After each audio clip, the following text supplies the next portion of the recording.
White chocolate வச்சுக்கலாம். White சாக்லேட்டாக நம்ம heart shape mode எடுத்துக்கலாம். அடுப்பை ஆன் பண்ணிக்க வேண்டும். அதுக்கடுத்து நம்ம தண்ணி வைக்க வேண்டும். பண்ணிக்கலாம். எண்ணெயை வைத்து அப்ளை பண்ணிக்கலாம். எண்ணெய் அப்ளை பண்ணிக்கலாம். தண்ணி கொதிச்சு வச்சு சாக்லேட் வைக்கலாம். சாக்லேட்டை போடலாம்.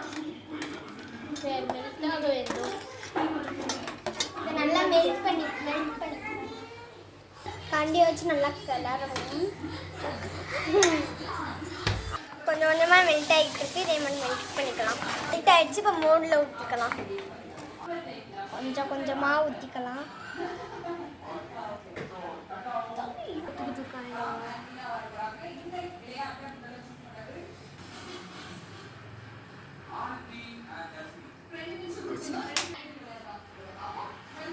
இப்போ ஊற்றி முடிச்சாச்சு. ஃப்ரீசரில் வைக்கலாம்.